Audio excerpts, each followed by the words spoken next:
All right, Kyle. Excitement, adventure, come from behind victories. Jedi craves not these things, but they keep happening to the Colorado Avalanche and they keep coming out on top. Let's talk about the latest one. Avs over Pittsburgh in overtime. Incredible comeback. New episode Locked on Avalanche coming at you. Your Locked on Avalanche, your daily podcast on the Colorado Avalanche. Part of the Locked on Podcast Network, your team every day.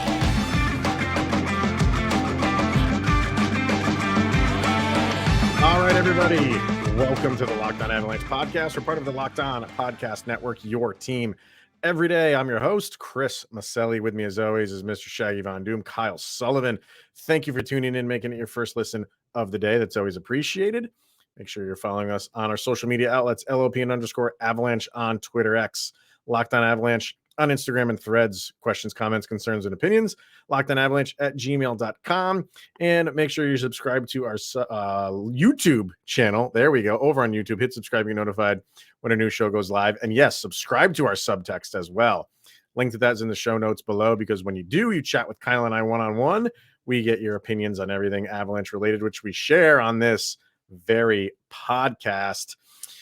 All right, sir. Exciting weekend for the Avalanche. Everything is still intact. The win streak's intact. Nathan MacKinnon's personal streaks are intact. And this most recent one, this game against Pittsburgh, game against Columbus, went the way that you kind of expected it to go. Avs were in command. Once they found their sea legs, it was just, there's nothing Columbus could do to stop what was coming. And then, this game against Pittsburgh seemed like it was getting out of hand a little bit, and it just seemed like Pittsburgh was hitting all of the right notes.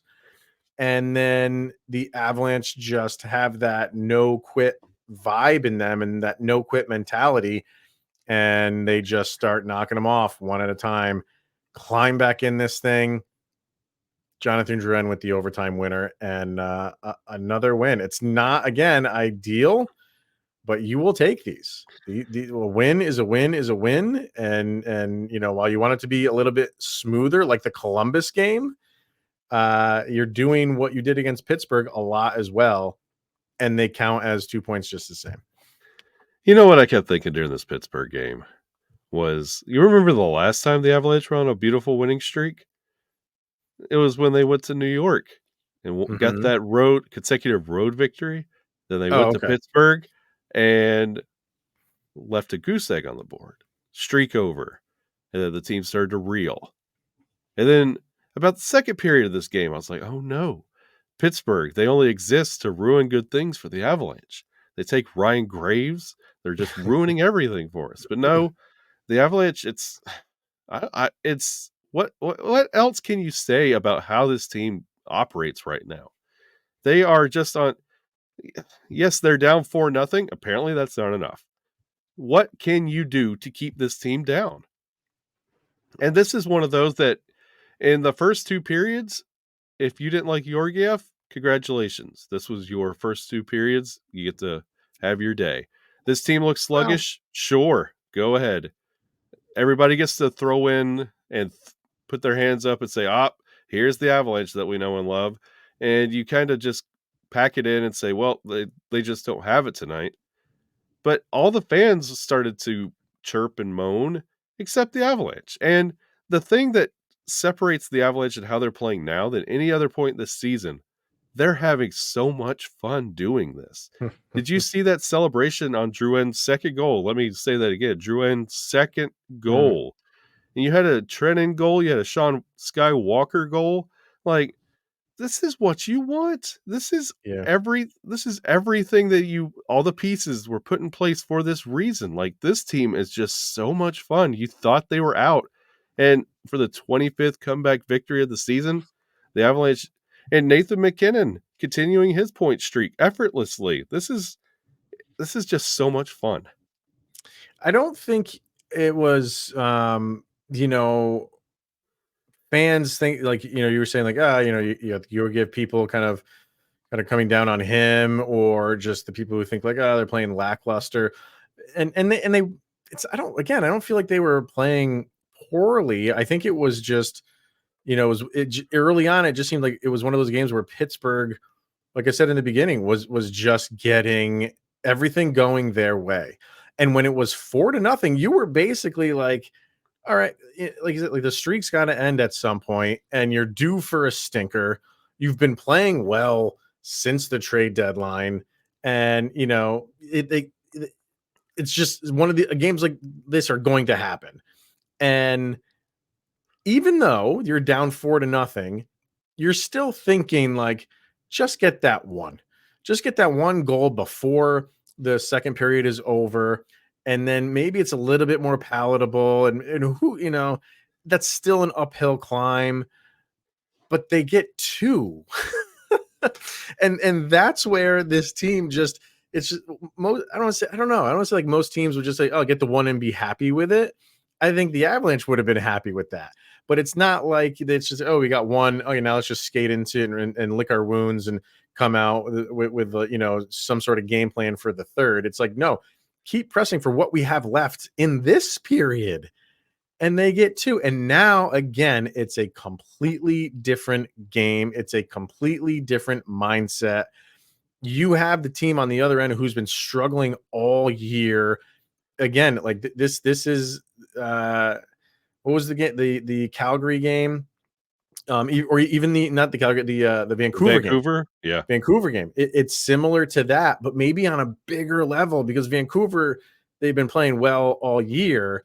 But when you have a team that's been struggling, now you're in their mind even more because now they're thinking like we're on their ice. They just got two. We've been cruising, and they just got two on us like that. And they can get another two like that. And man, like that third period was just I don't even have the words for it because it was complete dominance. And I was pretty confident this thing was when they got one more in the third to make it 4-3, and there was about half the period left. I was pretty confident, Kyle. The way that they were playing, Pittsburgh was just on their heels, and they get the one on an absolutely beautiful shot by Nathan MacKinnon. Absolutely beautiful. He just continues to roll right now. So yeah, it's not what you want, how you have to do this, but you have a team that obviously their confidence is through the roof right now, through the freaking roof. And a 4-0 lead is not safe against the Colorado Avalanche. That is scary. And I think the big difference in this team and where they were earlier this year is it's the confidence level where you were talking about going down 4-0. I was watching it. I had that feeling of it. Well, how are the Avalanche going to win this one? I never had a doubt like, oh, the point streak is over tonight. I never had that feeling. And you never had that like, oh, it's all over. Like, earlier in the year, how bad are the Avalanche going to blow this one? What's Pittsburgh going to do in this game? You never had that feeling. You had that underlying, that rumble, like it's coming. But how? And that's the difference in this team. And then you have the back-to-back from the noob guys. And then you got Drouin, you got MacKinnon, and Drouin again to seal it up. Like, this team is so confident, and and then the next night it could be the Roaring 20s line, and then the next night it could be just a Mikko and Kale show. This team could hit you however they want, whenever they want, and it doesn't matter who the goalie is. It could be Eustace, it could be Georgiev. They could play great to start, they could play great to end. It doesn't matter. This team played for 27 minutes really, and they won the game. They let Pittsburgh feel like they had the game, and then the Avalanche did what they had to do. This team is extremely confident. We were talking last week, about how Nashville is really hot and a team you don't want to match up with. I think it's Colorado. They're 1 point away from being the best team in the league right now. They're sitting atop of the Central. They're quietly one of the deadliest teams in the NHL right now because they could, if they try to play a 60-minute game, they can hang a 10 spot on you. They could play half a game and beat you. They just showed you they could. They could come down from 4-0 and beat you. This team is extremely dangerous. Well, I made a comment. I commented on somebody's post the other day about when we were talking about, who would you want to see in the playoffs, and someone made a comment, and it's a very legit comment about, oh, you're like you really want to go up against Vegas, you really want to go up against Nashville, like who's a really hot team, and Vegas, who's going to get everybody back. So you really want to go up against those teams, like you might want to tread lightly.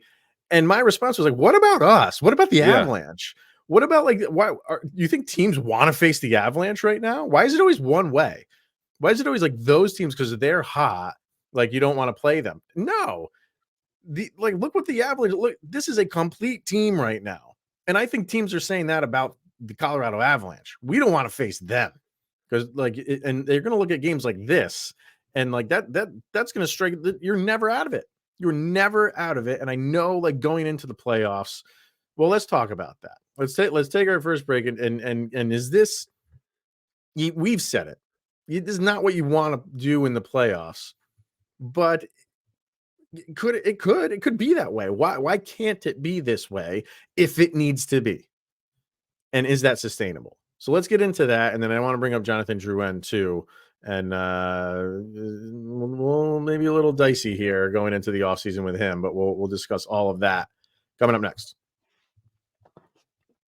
First, let's hear from Game Time and the Game Time app. You shouldn't have to worry when you buy tickets to your next big event. Game Time is the fast and easy way to buy tickets for all the sports, music, comedy, and theater events near you, with killer last-minute deals, all in pricing, views from your seats, and their best price guarantee. Game Time takes the guesswork out of buying tickets. Some of the things that we love about the Game Time app is, like we said, the view from your seats is absolutely chef's kiss on the app. The way it's incorporated is almost like social media. You just scan through it. You don't have to do 10,000 clicks to see what the view from the seat is. It's right there. They have zone deals. They have flash deals. It's a one-stop shop for all your tickets. So download the Game Time app, create an account, and use the promo code LOCKEDON for $20 off of your first purchase. Terms apply. So once again, create the account and redeem the code LOCKEDON, LOCKEDON, for $20 off. Download Game Time today. Last-minute tickets, lowest price guaranteed.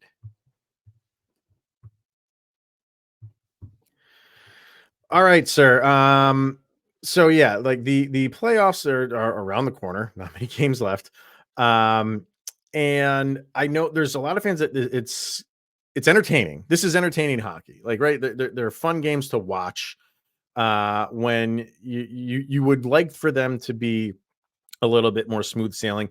And when you get to the playoffs, I know a lot of fans, myself included, you're probably on board with this too, thinking like you don't want to see this all the times in the playoffs because, man, like the ERs are going to be full with just people coming in with heart attacks of just watching games like this over and over and over again. Playoffs are just anxiety driven to begin with.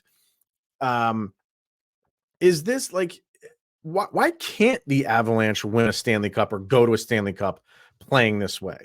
I know, again, I don't want it to be this way. I'd rather them, 5-0 shutouts, 5-1 games throughout the entirety of the playoffs. But I think there's just this conception of the Avs can't win this way in the playoffs. Why not? Why not? Because you've proven you can do this 25 times already during the course of this season. Why is it impossible to think like you can't win some games this way in the playoffs? Scoring is just out of control in the NHL. Games are won like this all the time now in the NHL. And the Avalanche seem to have, in some weird way, perfected the art of the come from behind win. So why not? Why can't this be a deep run into the playoffs winning this way? Who says they have to? Everyone knows that playoff hockey is different. And let's be real here. What did the Avalanche walk away from this Pittsburgh game with? 2 points. What was asked of them? Go get 2 points. Does it matter how it's done? You got the 2 points. You came back. You did what you had to do. There could honestly, they're doing what they have to do to get to the playoffs. You're playing like honestly, they got the lead, outright lead in the Central right now. Okay. They're 1 point away from leading the league. Mhm. Okay. That's what else is asked of them. If they lost this game, they're not going home. That's what's on the line in the playoffs. You get a little bit more intensity where you're having to come from behind. What if you never have to? And guess what? If you embarrass Pittsburgh like this, imagine in 2 days, a day and a half, you have to play Pittsburgh again for game 2, and they know what happened. And then they do that again. And then Mhm. guess what? Game 3 is coming up against Pittsburgh, and you did that twice. Guess what? The Yeah. Avalanche, the way they're playing hockey right now, they could build on this. The way they're playing, they're doing what they have to do. And in the playoffs, it's win every game. It's win or go home. And guess what? This team is not built to go home. No, They're winning games. What more do you want? Do you want style points? Where in the rule right, book do they ask for style points? I don't see right. anything about a style point. Exactly. And I just think the amount of times that they've done it during this regular season, you carry that into the playoffs. You carry that into the playoffs, and what are you all of a sudden going to quit now because now you're down 4-0 in a playoff game? Like, oh, playoffs are different. Can't come back in playoff game. Nope, not possible. No, you look at that and be like, okay, man up, boys. We've done this before. Let's give it our best and try to go do it again. You know what I mean? I get that the playoffs are a different animal. I understand that. But just this mindset of it's not feasible to win this way in the playoffs I just think it's a little bit ridiculous. They've shown if you don't believe that this team can come from behind, and all of a sudden when the playoffs come, that just stops. I can't. What? I'm not gonna be able to change your mind to make you believe that they can. If the regular season, if you're just ignoring the regular season, like that's the regular season, they're doing it against a good team. Pittsburgh is what they are. They've done it against Vancouver. You know, they've done it against Dallas multiple times. Like they're doing it against good. You do it 25 times. You're not doing it against 25 bottom feeders. It's a way that they win. It's going to happen in the playoffs. There's going to be games like this that happen in the playoffs where the Avalanche come out on top. I have to believe that there is. Honestly, it's Pittsburgh. If they would have lost this game, they still would have been tied for first in the Central with Dallas with 95 points. They got 2 points with the win. They didn't have to come back. There was nothing on the line. If they would have lost this game, it would have been like Nathan MacKinnon's point streak would have been up. The winning streak would have been up, but Yeah. no Well, I harm, think no foul. it's a good point because, this goes back to like, what do the Avalanche want from the regular season? Like, I think they're going for, that they're going to put their best foot forward for all of this, for the tops in the division, President's Trophy. Like, sure, they want all that stuff, but this could have been a game. You're down 4-0. This could have been a game where you just pull the reins up a little bit. Like, okay, not our day. Nobody get hurt. Let's just roll 4 lines and we'll get out of here. Everybody's healthy. Nope. Didn't do that. Didn't do that. So that tells you a ton about what this team's expectations are. Not just, and again, like postseason right out of the corner. So that's another reason why they could have just said, let's hold up. But every game this team is going out to get 2 points. Does not matter who the opponent is. Does not matter when in the regular season that it happens. It's hilarious because we were talking about this team at the beginning of the year, finding ways to lose and not finding ways to win. And now that they are finding ways to win, is this sustainable? It's a win. Yes. Do 4 of these in the playoffs. You go to the next round. Congratulations. This is what you want. They figured it out between the ears, and this is what we've been asking of this team to this point. So Jonathan Drouin, he's been on a roll. He's been on a roll as of late. Very interesting topic that is being discussed already. Let's bring that up. We'll do that coming up next. We have our subtext people, and of course our Locked On Avalanche soundcheck, which we have to get to as well. We'll do all that next. First, let's hear from Sleeper. Kyle is continuing to scour the internets to try to find a better daily fantasy app than Sleeper. Any luck yet, sir? You're checking your pen now.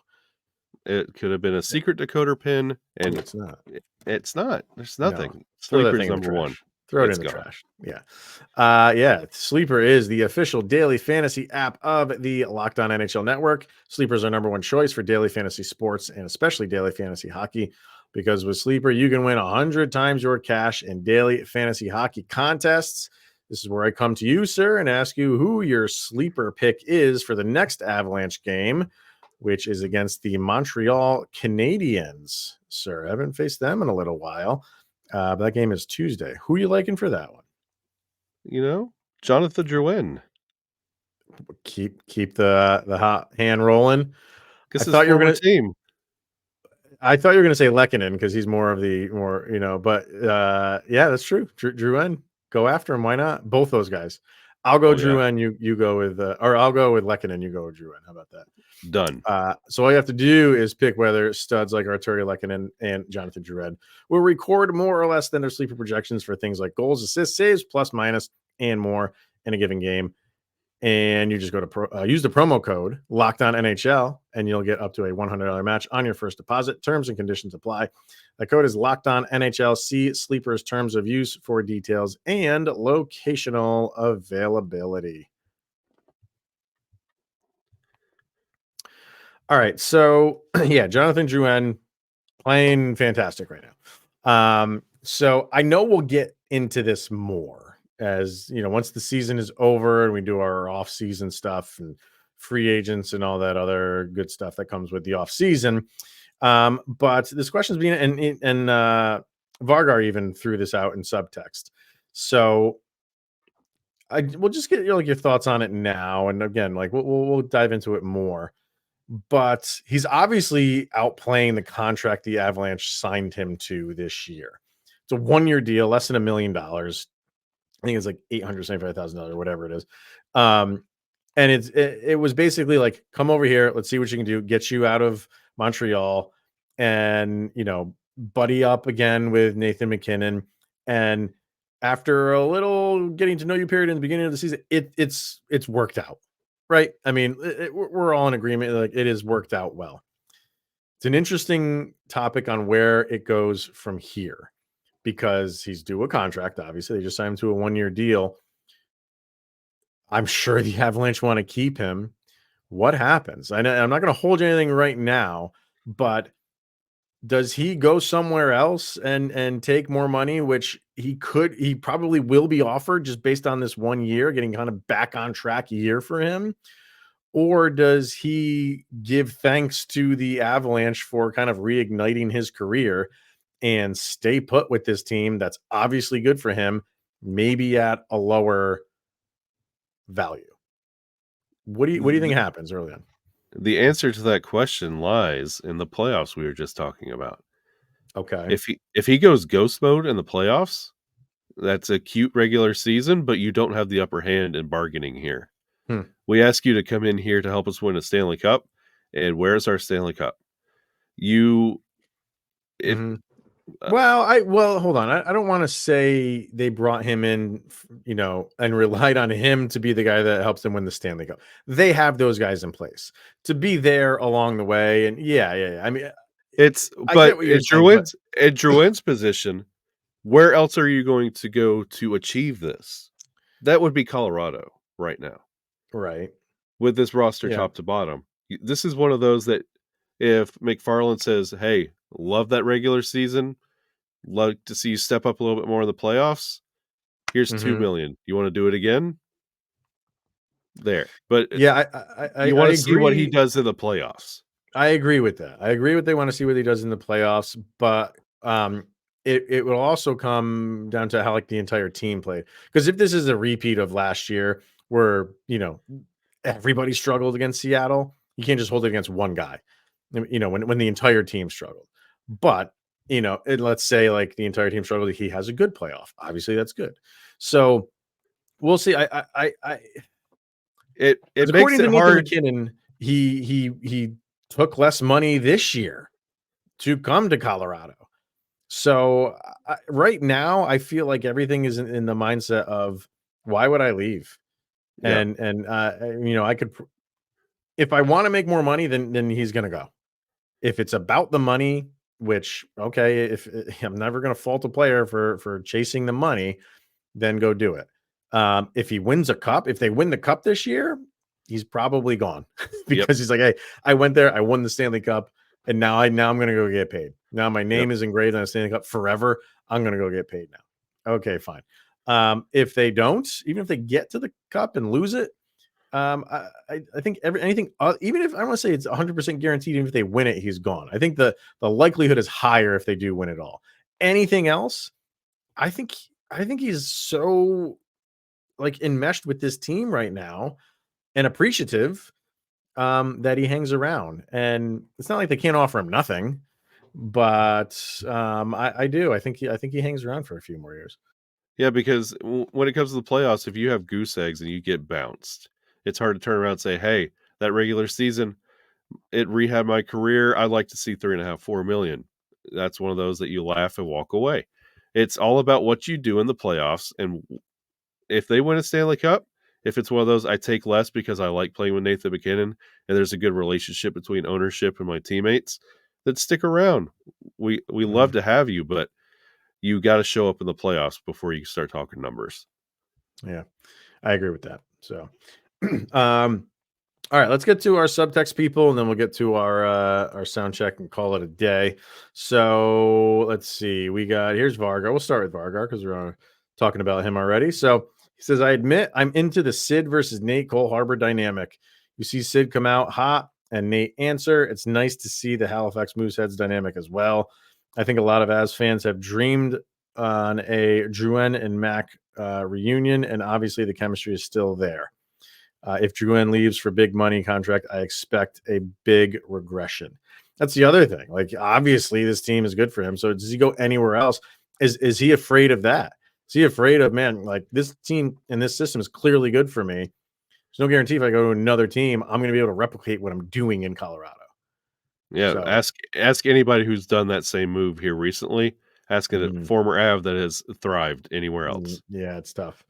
Well, I don't want to say they're all failures, but it does look. Where's the success other than your bank account? Semyon Varlamov has been pretty good in where? In New York with the Islanders. He's been pretty good over there. He's been good. Ryan O'Reilly's been okay. He's been pretty good where he goes. Is that what you want? Like, is that what you want to be okay? Forgotten? Oh, would you like to be an Islander, Jonathan Drouin? Nobody wants to be an Islander. I don't think that's another. Yeah, whatever. Heather, although it says a lot for the team to be able to make comebacks like they do, it would help if they score some in the first two periods on upcoming back-to-backs and playoffs. They need to be able to pace themselves and stop the turnovers in the first period. Yeah, I mean, it's not wrong. Like, you don't want to do this, and even in the Columbus game, took a little bit to get going. But the difference with Columbus is, like, once you get going with them, like, they have nothing. Yep. Columbus just had they can't hang with you.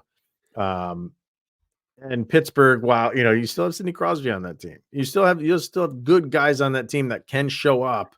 And for a big game, nationally televised game, you expect a little bit more out of Pittsburgh, and they did in the beginning. That redirect by Crosby was insanity, bonkers. He had no business making that goal, but those guys, they can make those plays, and you saw early on that they jumped on him. They jumped on the Avs. Yeah.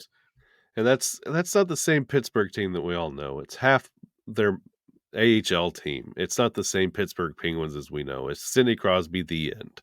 Yeah. Electrician Ziggy. If this was last year, I would have turned the game off after going down 4-0. There would have been no chance of a comeback. But this year's team is so deep that you can never count them out. Also, did you see MacKinnon's face after the no call where he was hooked? The man looked possessed. After seeing that, I knew something was about to happen, and that's when the floodgates opened. He's right. But Nathan MacKinnon was angry, and angry Nathan MacKinnon is a good thing.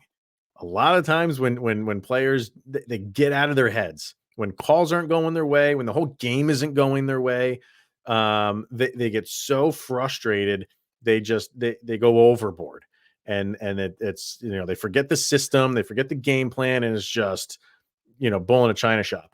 That's Nathan MacKinnon, but it's a good thing when he does that because another level is about to come out of him, and it absolutely happened.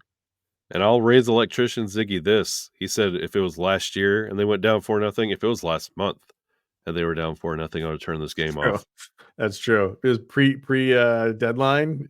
Yeah. Well, I mean, but they've been doing this all year, though, man. You know what I mean? Like, but 4-0 is a different mountain. 4-0 is different. So, Amy, she says her one-word summary, and this is dramatic. What is crazy is that even when my Avs looked like they forgot to drink their coffee, I wasn't worried. I knew they'd get the job done. I was actually happy to see Sid being the icon that he is, and I'm loving our new guys. It was exciting to see Drouin have such an impressive game. Yeah, nothing she said there is out of bounds. No, are we at that point with Sidney Crosby though? And I wonder this, like with guys who've been in the league for so long. And when they're in their heyday and like, they're in their prime of their career, you don't root for them if you're if you're a fan of an opposing team. And now, like with Crosby and Ovechkin, because they're in the twilight of the career, only a few years left to go. Do you find yourself rooting for guys like that a little bit more? I do. Yeah, I know I do. Sidney Crosby is in his Derek Jeter phase, where he's going town to town. He's going town to town, and everybody's giving him the admiration they never did when they were cheering against him. Know the end is here, so you can actually say, "Hey, that Sidney Crosby guy, he's pretty good." Right, because now you can look back at his whole career and be like, he's worked for it. Everything he's got, he's earned. And you appreciate those guys that'll go down in history as top whatever players. And we're watching two of them right now, in Crosby and Ovechkin. And yeah, like 10 years ago, 12 years ago, I didn't root for those guys. Never. And I think part of it is just because they're so good. You try to shut them down. It's just impossible. And they just do it to your team and everybody else's team. But now it's different. Now it's just like, you root for them. I did it. I did it with like Kobe Bryant. Yeah. They're just so good. You try to shut them down. It's just impossible. I'm not going to say I did it with Jordan. I couldn't stand Jordan because he's beyond good. But it's a different dynamic when they're coming to the end of their careers. And it's easier when they're the second worst team in the Metro. They're not going to ruin your day. Yeah, that's true. All right. So that's our Subtext crew. Link up to that if you want, and we can read your comments as well. Last thing we're going to get to is our Locked On Avalanche Soundcheck. Kyle and I pick a song each that best summarizes the most recent game. Put these songs up on a playlist over on Spotify. Just search for LOA Soundcheck Volume number 3. This one is. So what do you got for the Avs comeback victory over the Pittsburgh Penguins? We're going to go with a 9 Inch Nails song. I almost went with High School Musical of the same name, but I am amazed you even know a High School Musical song. I have a 10-year-old daughter. Kids, we are in that phase. But okay. We're in this together by 9 Inch Nails. This is top to bottom. You see after the comeback, after every goal, defending each other after calls and scrums. This team believes in the mission. They understand the job. This team is a unit, top to bottom. They are sold out for where this team is going. They're in this together. I like that one. And since the deadline, you just see a different team. Yep. So whoever Devon Taves was talking about in that soundbite he had earlier in the year, you feel like those people are gone, or that person is gone, and this is a completely different new team that they are. I think that's a great pick. Great pick. I'm gonna go with one of my 90s bands growing up, teenage years, that's still kicking around today, the Goo Goo Dolls. Always good for a good Goo Goo Dolls song. And this one is called Over and Over, because that's what the Avalanche are doing with these comfort. Oh no, you froze. But no, I was a Goo Goo Dolls song on our playlist at this point in the season. This tells you how good the Avalanche are playing right now, that we can now add the Goo Goo Dolls. Just, why not? Did you get the song title before I froze out? Yeah, over and Okay. over. You All get right, over and over, and we're going into your explanation. Yeah, well, just because of what they're doing. They're just doing this over and over and over again. So that's where we are. So why not? Yeah, it doesn't matter the situation or the circumstance. This No. team walks away with 2 points. Exactly. All right, that's going to wrap it up for today. Tomorrow, we are going to do a crossover with none other than Mr. Adam Denker of Locked On Lightning. We did one earlier when they played the Lightning, and we obviously had a chat about the Hart Trophy and who's the favorite, and with the Kucherov and obviously MacKinnon. We're gonna have another crossover tomorrow. Kind of update everyone on how we feel that Hart Trophy is doing and where it could be going. I feel like this is going to go along party lines right here, but that will be tomorrow. Looking forward to that one.